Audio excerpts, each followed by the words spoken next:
Qadınlar üçün cinsəlliyi danışmaq əxlaqsızlıqdır deyə vurğulayırlar. Ümumiyyətlə, nəinki cinsi həyatımız, bütün həyatımız bizim əgər əvvəlcə yanlış inanclar üzərində qurulubsa, təbii ki, normal getməyəcək.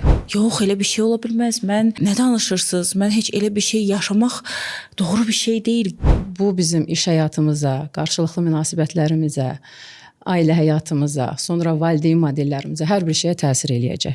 Nədənsə cinsəllik deyəndə, cinsəl mövzular danışanda kişilərin bunun rahatlıqla istifadə edəcəyi, amma qadınlar isə bunun istifadəsi üçün vasitə kimi baxılır. Uzun illərin evlilikləri var ki, baxın, bəzən 7 il, 9 il evli olub, münasibətə girməyən insanlar var ki, onların yaxınlarının bundan xəbəri yoxdur. Bu mənə elə gəlir, valideynlərdən irəli gələn bir şeydir. Kök olaraq bizim anamız ayıbdır. Bütün tarixi hadisələrə baxsanız, qadın doğrudan da bunun üçün tərəfdaş yox, vasitə kimi istifadə olunub. Qadındır, 30 ildir ki, evlidir. Orqazmın nə olduğunu bilmir. Hazırda bir cinsi inqilab dövründən biz keçirik. İnsanlar artıq bir fərqindəlik yaranıb. Yanlış bildiyimiz bilgilərdən biri də odur ki, cinsəlliyi hər zaman kişilər başlatmalıdır. Amma əslində elə deyil. Hal-hazırda Azərbaycan qadınlarında çox maraqlı və yaxşı bir tendensiya var. Hamısı özünün inkişaf üzərindədir. Yəni qadınıqsa susmalıyıqmı?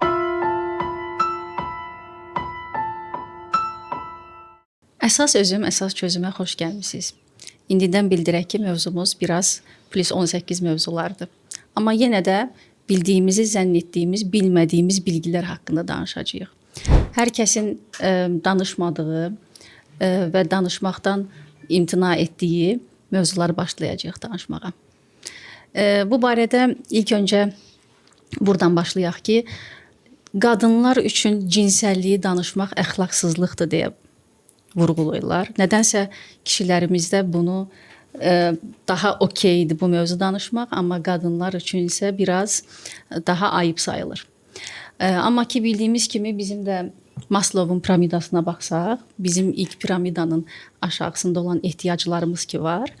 Orada yemək, içmək, bu təməl instinktlərimizdir. Bunun içərisində cinsəllik də var. Bu həm də nə üçündür? Motivasiyamızı, yəni yaşam motivasiyamızı bizə təmin edən o piramidanın ilk yeri ki, cinsəllik də var orada, daha sonra orada güvəndir, sonra sevgidir, sonra özünə hörmət və ən başda nədir? Özümüzü reallaşdırmaq. Bunların heç biri təmin olunmadığı təqdirdə biz o piramidalara addımlaya bilmirik. O zaman buradan başlayaq. İlk öncə Ruqiyyə xanıma sual verəcəm. Siz bu bizim bildiyimizi, zənn etdiyimiz mövzular haqqında əlavə etmək istədiyiniz, bildirmək istədiyiniz, dediyim kimi bu əxlaqsız görüntünü biraz da necə deyək, bunu biraz yumşaltmaq üçün hardan girək, necə istifadə edək? Çox sağ olun Rəylə xanım. Belə ki, ilk olaraq hər kəsi salamlayıram. Bizim bu günlərdə efirdə çox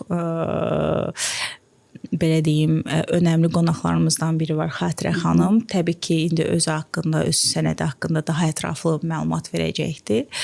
Amma gəldikdə sizin sualınıza gəldikdə belə ki, doğru bildiyimiz yanlışlar, cəmiyyətin ya ailədə olan valideynlərimizin bildiyi yanlışları bizə doğru şəkildə təqdim etməsi və yaxud da cəmiyyətimizdə, məktəbdə və yaxud da oxuduğumuz, təhsil aldığımız hər hansısa bir yer, bu fərq etmir, universitet və yaxud da bir başqa bir yer olsun, əslində oradan gələn yanlış məlumatlardan irəli gələrək bizim beynimizdə yaranan bir çox şeylər var ki, bunun ən təməlində də zaten sizin də qeyd etdiyiniz kimi cinsəl istəklər, dürtülər, cinsəl ehtiyaclar.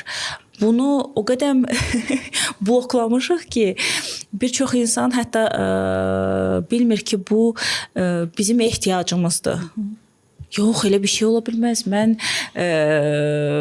Nə danışırsınız? Mən heç elə bir şey yaşamaq doğru bir şey deyil.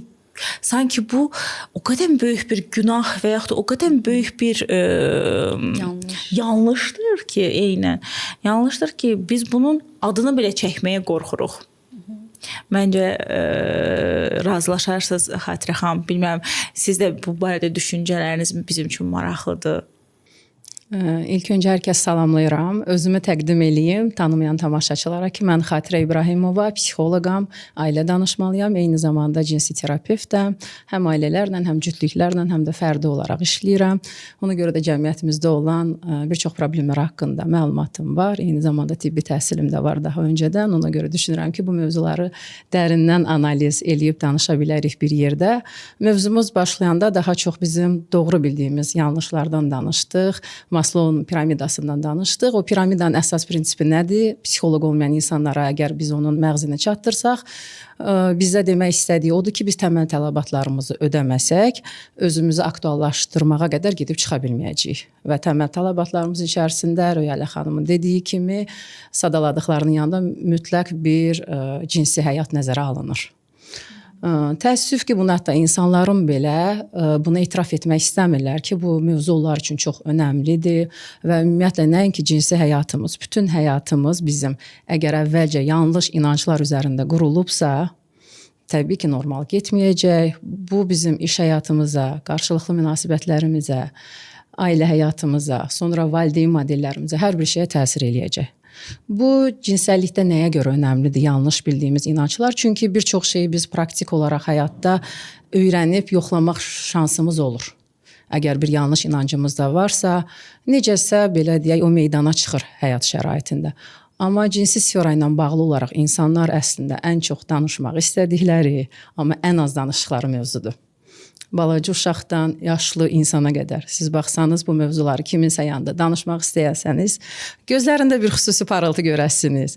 Görəsiniz ki, doğrudan da onlar üçün bunlar belə çox maraqlı mövzulardır, amma cürət etmirlər. Hətta bu barədə sual versinlər. Cürət etmirlər bu barədə problemi olanda ən yaxın insanlara desinlər.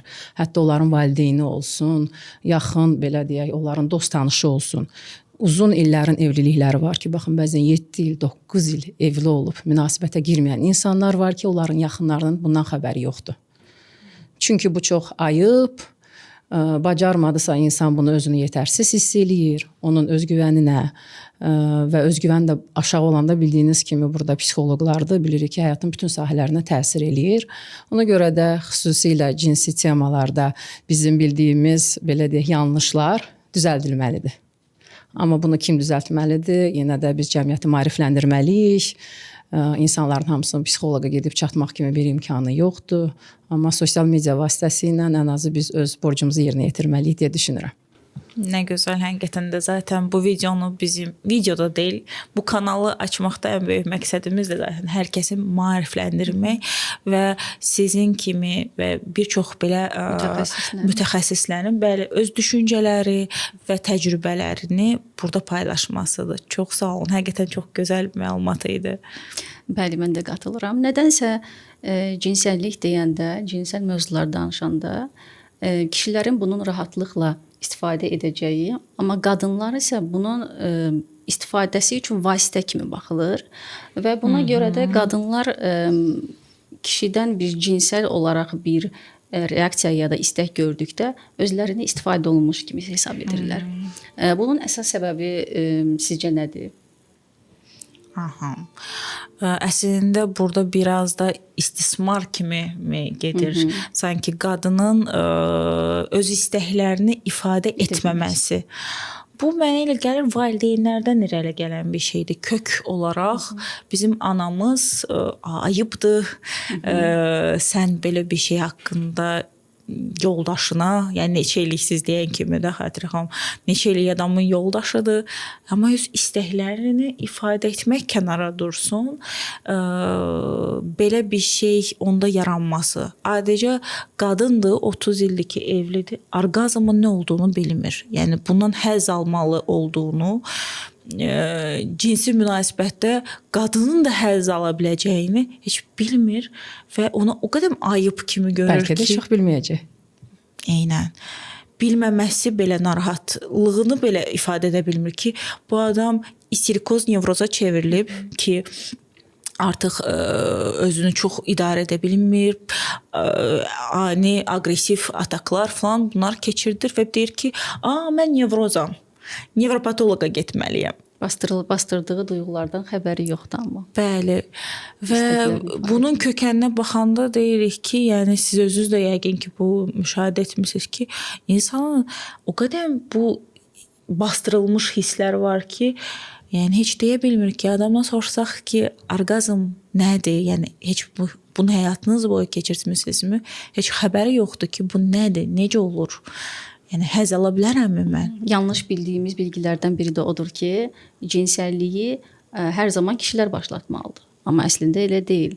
Əslində elə qadınlar ilk öncə cinsəlliyə hazır olduqlarını, bunları rahatlıqla ifadə edə bilməlidirlər. Hətta nəyi sevib, nəyi sevmədiklərini bunlar rahatlıqla danışılmalı olan mövzulardır ki, danışmalıdırlar. Röyəl xanım, baxın biz bu gün 2025-də olan problemləri görürük, amma bunun üçün biz böyük bir tarixi dövr gəlmişik.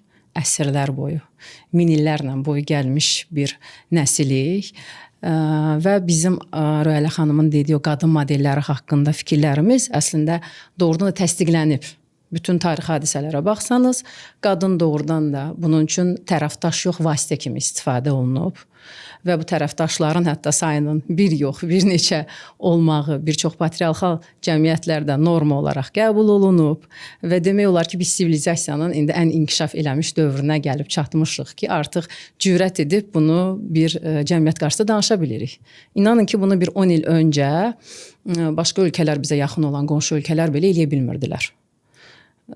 Hazırda bir cinsi inqilab dövründən biz keçirik. İnsanlar artıq bir fərqindəlik yaranıb. Qadınlar başa düşüb ki, onlar əslində burada vasitə yox, heç demə tərəfdaşlardan biri olmalılarmış. Bu iki nəfərin bir yerdə bərabər yaşayacağı bir şey imiş. Necə ki, başqa problemlərdə də, cütlüklərdə indiyə qədər məsəl üçün müəyyən ev işlərinin qadının ancaq işi olduğu Azərbaycan cəmiyyətində aktual idi. Pul qazanmağın ancaq kişiyə aid olduğu bir şey qəbul olunurdu. Amma artıq görünürsüz, bunların hamısı çox sürətlə dəyişir. 5 il qabaqki cütlüklərlə hal-hazırdakı cütlüklərin şikayəti belə eyni deyil. Razıyam.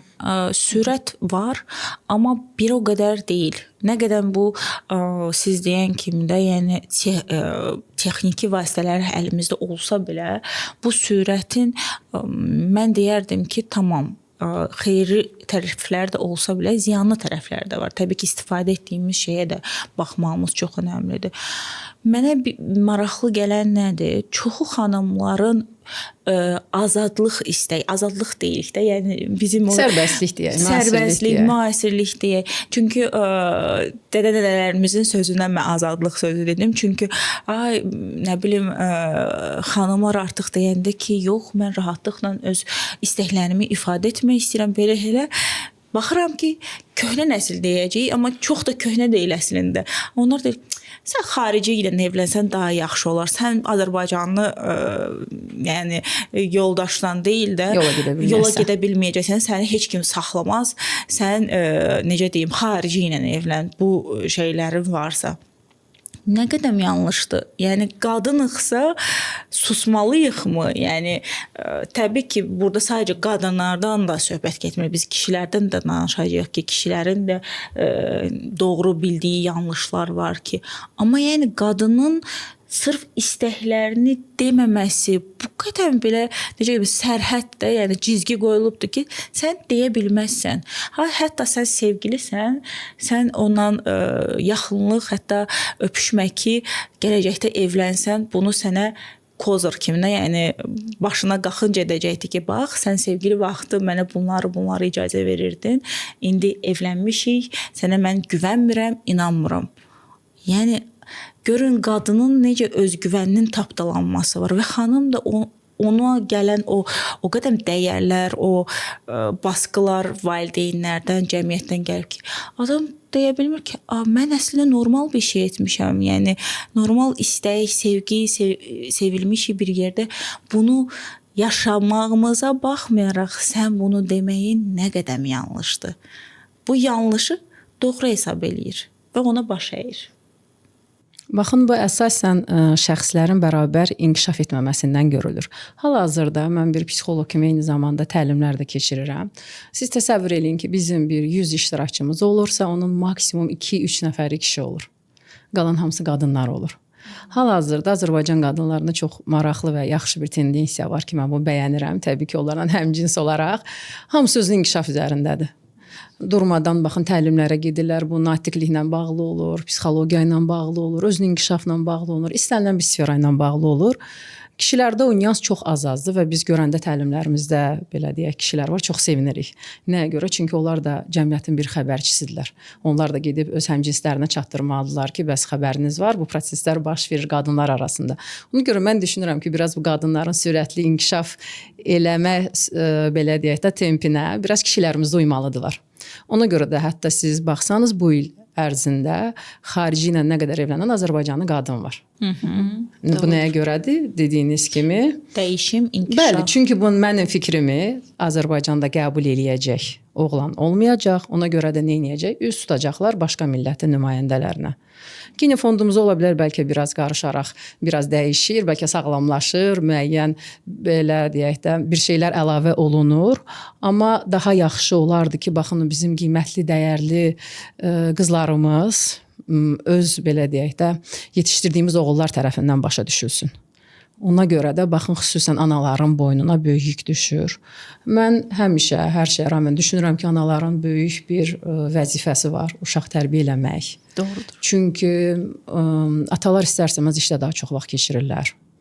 Və Azərbaycan ataları doğrudan da yaxşı atalardır. Çünki ailəsi üçün hər şey eləmək baxın istəyirlər. Doğrudan da onları bir yerə gətirmək üçün istəyir maddi cəhətdən. Yəni bilirlər ki, bu onların borcudur. Hətta edə bilməyənlər utanırlar buna görə öz ailəsinin qarşısında. İnanın ki, biraz belə deyək, mən xarici vətəndaş çoxlu dostlarım var. Onlarda bu belə deyil.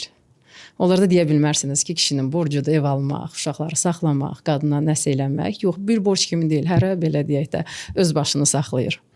Ona görə düşünürəm ki, oğul tərbiyə edən anaların, yəni dediyim kimi ataların da bir rolu var, amma analar burada çox önəmlidir. Özləri təhsilli olmalıdırlar.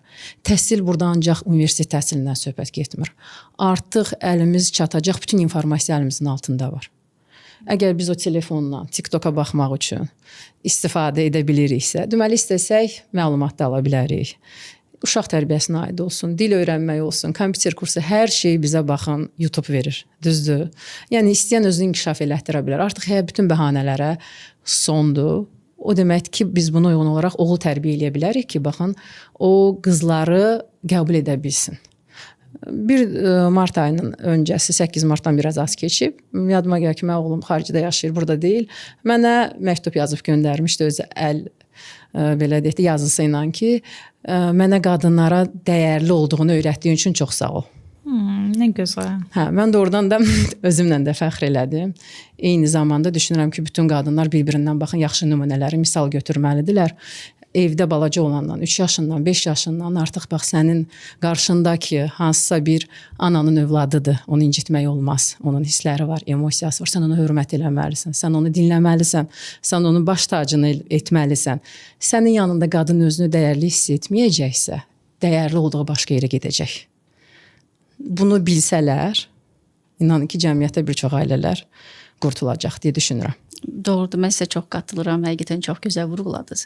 Amma nədənsə bizdə yəni keçmişdən gələn bu tərbiyə modelində belədir ki, mentalitet də var ki, mənim oğlum nə edirsə hər şeyi düz edir, amma qızımın sanki bir qüsuru var, onu mən qorumalıyam, əngəlləməliyəm bəzi şeylərdən. Buna hətta cinsəllik də daxildir. Müəyyən yaşdan sonra analar qızlarınla oturub bu barədə münasibətlər, intim münasibətlər haqqında danışmalıdır. Müəyyən yaşdan sonra oğlanlarımız, mən keçən verişlərimizdə də demişdim ki, analarımız qızlarını qadın olmağa öyrətsin. Bu sadəcə cinsəllik deyil, bunun içərisində bir çox faktorlar var ki, bunu analarımız həqiqətən siz dediyiniz kimi özünü inkişaf etdirib bilməlidirlər. Oğlanlarına da ataları müəyyən yaşdan sonra onlara kişiliyi, həyatda həqiqətən də qadınlara dəyərli, hətta verilişində bir nə dedim, oğlanlarına, analar qadınlara necə gözəl davranması olduğunu öyrətsinlər. Və bundan sonra da necə olur? Bayaq dediyim kimi ki, kişiləri, yəni oğlanlar elə böyüdürlər ki, heç bir qüsuru yoxdur. Hər şeyin ən doğrusunu edir və evləndiyi vaxtda da bəzən olur ki, cinsi münasibətlərində və yaxud da hətta bəzən görürsüz ki, uşaq olma problemlərində mənim oğlumun heç bir problemi yoxdur. Hansı həkimə getməlidir? Sadəcə qadın getməli və bütün problemlər qadının başında, yəni o qızın başında baş verir. Niyə siz dediyiniz kimi ayıb sayılır kişilərin bu mövzuda özünü yetərsiz hiss etməsi, cinsel mövzuda kişilərin özünü yetərsiz hiss etməsi, bu sanki onların cəmiyyətdəki gücünün artıq yerlə yeksən olduğunu onlar üçün ifadə edir. Amma bilsək ki, xeyr, bu bizim yaşamımızın bir parçasıdır. Necə olur ki, insanlar beyinlərində və yaxud etdiyi hərəkətlərdə ədalətsizliyi, şiddəti məsələn bunları rahatlıqla göstərirlər. Amma bizim təməl ehtiyacımızı bunu rahatlıqla danışa bilmirik və yaxud ifadə edə bilmirik. Amma istədiyimiz vaxtı biz siz dediyiniz kimi TikTokda oturub mənasız mövzulara da baxırıq, istədiyimiz söyüşləri də istifadə edə bilirik, amma onun yerinə sən özünü həqiqətən inkişaf etdir, həqiqətən öz üzərində işlə və təbii ki, burada həm münasibətləri sağlam olacaq, bir-birlərini gözəl ifadə edəcəklər, həm də ki, dediyiniz kimi əl-ələ tutub qadın, kişi bir yerdə həm özlərini, həm cəmiyyəti qurtaracaq, belə deyim. Təbii ki, baxın, informasiya həmişə, məlumat bizi cəhalətdən qurtaran ən böyük nemətdir. Və indi bu əl çatandır. Ona görə siz bir şey vurğuladınız ki, valideynlər öyrətməlidir. Mənim öz şəxsi fikrimdir. Bilmirəm buna xanımlar qatılasınız, qatılmayasınız. Mən düşünürəm ki, valideyndən də daha çox bunlar məktəbdə tədris olunmalıdır bir ixtisasçı tərəfindən. Bu bir psixoloq tərəfindən, cinsi terapevt, seksopatoloq tərəfindən tədris edilsə daha doğrudur. Bunu nəyə görə deyirəm ki, valideynlər tərəfindən olmağın mən belə deyək də tərəfdarı deyiləm. Çünki valideyn özü bilmədiyi şeyi uşağa necə öyrədə bilər? Valideynlərimiz çünki mən qorxduğum nədir? Öz mənfi inanclarını keçirəcəklər. Ona görə inkişafı vurğuladı. Onlarda olan problem bölünmə əvəzinə zəncirvari nəsildən nəsilə keçəcək. Ona görə belə deyək də bu haqqda çünki mən görmüşəm ki, çox hətta belə professional insanlar var ki, öz sahələrində, hətta həkimdir, bir övlad böyüdüb, amma onun bu barədə yetərincə məlumatı yoxdur. Ona görə düşünürəm ki, ixtisasından asılı olmayaraq valideynlərdən daha çox bunu belə deyək də bir məktəbdəmi, hər hansı bir kursdamı özümüz təşviq eləməliyik ki, daha çox məktəb və təlim mərkəzləri öyrənsinlər. Məktəb və təlim mərkəzləri insanın ailəsi ilə xarici mühit arasındakı bir önəmli bir pərdədir. Keçiddir. Sən bunu buradan cəmiyyətə necə ötürəcəksənsə, məktəb burada önəmli rol oynayır əlbəttə ki. Amma bizdə yenə də məktəbdə bilirsiniz, bəzi fən dərslərimiz var idi ki, orada bəzi mövzularımızı belə keçirdilər. 41-42 paragraf. Hamı gözləyirdi ki, böyüyəcək, nə vaxtsa dərsləri keçəcək, amma heç vaxt keçmirdilər. Eynən. Baxın, elə burada da nə qədər böyük bir baryer var ki, yəni müəllimələrin özü belə öz dərsini keçmirdi ki, yəni ayıbdır. Mən bunu uşaqlara deyə bilmərəm və bunu çox başqa cür. Təbii ki, uşaqların yeniyetməlik periodunda özünüzdə çox yaşayırsınız. Hormonal prosesləri gedir. Qızlar özlərini kəşf edirlər, oğlanlar da özlərini. Təbii ki, biz burada cinsəllikdə də danışdıq. O demək deyil ki, biz hər kəsi təşviq edirik ki, sırf bu mövzuya fokuslanın. Yox. Sadəcə olaraq doğru şəkildə buna hər bariyersiz həyat yoxdur. Təbii ki, hər yerdə bir sərhəd qoyulmalıdır. Amma doğru şəkildə sərhəd qoyulsa və doğru şəkildə yanaşılsa bu dediyim şey. Yəni əslində bir gözəl söz var. Qadağan olunan şey hər zaman dadlı gəlir və yaxud da o qədər qadağa qoyurlar ki, uşağa ümumiyyətlə onu görmür. Elə insanlar tanıyıram ki, mənim yanıma gələn hətta bir çox pasiyentlərdən gördüyüm xanımlar var ki, heç öz cinsel orqanını tanımır. Toxunmağa belə deyir, yox, irgənirəm. O insanlarda o kapı, yəni təmizlik xəstəliyi o qədər çox rast gəlir. Cinsel obsessiyalar. Bəli, cinsel obsessiyalar və yaxud da vaginizm. Ya xanım neçə illik ailəlidir və vaginizmdən əziyyət çəkir və deyir ki, müraciəti nədir? Mən o prosesdə heç adını belə çəkmək istəmir. Mən o prosesdə olanda çox ağrılar keçirdirəm və artıq bir neçə həkimə getmişəm və hər biri mənə psixoloji bir problem olduğunu deyir. Amma bu psixoloji deyil, nevrolojidir. Mən qəbul etmirəm. Yəni hətta belə bir özlərinə artıq diaqnoz qoyanlar belə var ki, çox təəssüf ki, diaqnozu ilə fəxr eləyənlər də var. Yəni nə gözəl. Görün mən necə ağıllı, qeyrətli qızam ki, mənə bu diaqnoz qoyulub. Ay, yaxşı qız sendromu da. Bəli. Təbii ki, fahişə Madonna sendromu dedik, amma onun əsl dediyiniz kimi ilahiləşdirilmiş sendrom da var ki, kişilər də bundan əziyyət çəkə bilər. Yəni Və düşünürəm ki, uzun müddət Azərbaycan kişiləri bundan əziyyət çəkiblər. Ona görə də ailədə tapmadıqları bir şeyləri belə deyək də kənarda axtarmağa çalışıblar. Çünki milli mentalitet dəyərlərə yerləşmiş bir şeydir ki, evdə olan qadın bunun üçün deyil, o daha çox uşaqlara ana olmaq üçündür, daha çox məişət işləri ilə, toya bayramda belə deyək də yanımızda gedəcək bir insandır. Bunları belə deyək, həzzi biz kənarda yaşamalıyıq. Bax görürsüz, zincirvari əslində bir necə deyirlər, çarx gedir. Yaxşı qız sendromu olan ana bir övlad dünyaya gətirir, oğul. Və oğul baxır ki, mənim mamamda hər şey idealdır. Yəni qadın tərbiyəli, namuslu, Ağır baş aşağı. Eynən, baş aşağı. Yaraşdırmayacaq. Mənim anam bunu eləyə bilməz. Mənim anam geyimi tərbiyəlidir. bu şəkildə, üslubu bu şəkildədir.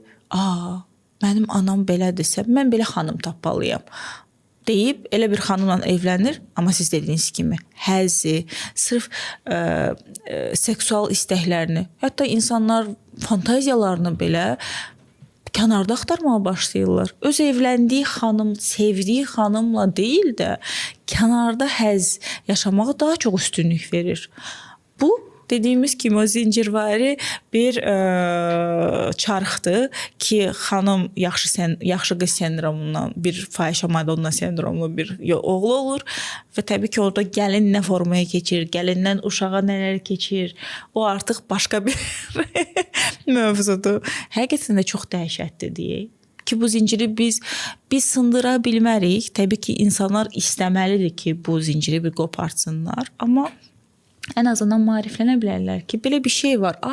Sənə mən bundan əziyyət çəkirmişəm. Yəni bunu heç olmasa fərqinə varmaqları belə çox gözəl olar. Mən düzü bu məqamda yeni gənclərdən çox razıyam. Çünki artıq zəncirlərin hamısı qırılmağa başlayıb. Hətta daha əvvəl belə inanc var idi ki, mühafizəkar ailə modelləri çox yaxşı uşaqlar yetirirlər. Sovet dövründə böyüyən uşaqların çoxuna baxsanız, görəsiniz ki, özlərini belə müdafiə edirlər. Bizi də döyüblər, bizi də söyüblər, şiddət göstəriblər, amma biz sağlam böyümüşük. Əgər sağlam böyüyüblərsə, bəs bu cəmiyyətdə hal-hazırda psixoloji pozuntuları olan insanlar kimdir? Mən də həmin dövrdə böyümüşəm. Belə deyək, uşaqlığımın bir qismi Sovet dövründə keçib və mühafizəkar ailə modellərinin şahidi olmuşam, özümdə olmasam da və doğrudan da o insanların baxın çoxunun artıq valideyn obrazları bilmirlər necə olmalıdır və valideynin həmin o mühafizəkarlıq altında, dominant fiqur altında əzilən uşaqlar hal-hazırda öz egolarını tətmin etmək üçün öz uşaqlarından bunun əvəzini çıxırlar. Öz uşaqlarının egosunu sındırırlar. Ana deyə bilər ki, gəl əlimi öp, üzr istə məndən. Get küncdə dur, cəzalısan bir saat sonra. Ümumiyyətlə, nə bilim, müxtəlif cəza üsulları var Azərbaycanda. Hətta sevdiyi bir şeydən məhrum eləyə bilərlər və s. Əslində ananı dindirəndə baxıb görürsünüz ki, ana əslində istəyirdi ki, münasibəti vaxtı ilə öz atasına göstərməli idi. O vaxtı lazım yerdə, belə deyək, səsi çıxmayıb. Hətta sonra ailə qurub. Qaynana-qaynata fiqur Azərbaycanda uzun illər dominant olaraq gəlir, indi belə deyək də biraz zəifləmə başlayır. Onlar da bir şeylər eləyib, bunun qarşısında yenə də tab gətirməyib. Dominant fiqurların gücü qarşısında əzilən adamın gücü kimə çatır?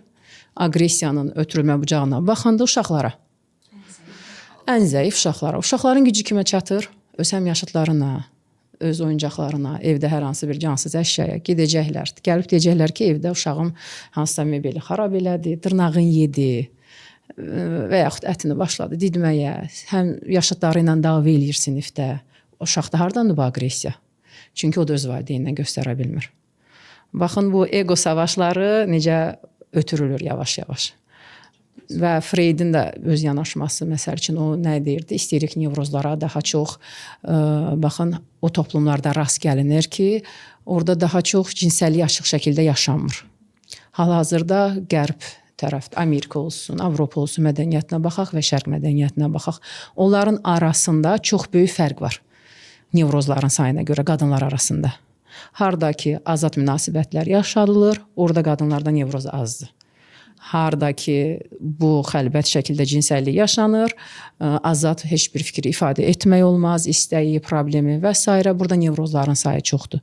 Bunu biz öz valideynlərimizə, analarımız, xalalarımız, bibilərimiz, onlara baxanda görə bilərsiniz ki, nur üzlü bir Azərbaycan qızları yaşlı vaxtı necə qadın obrazına çevrilirlər.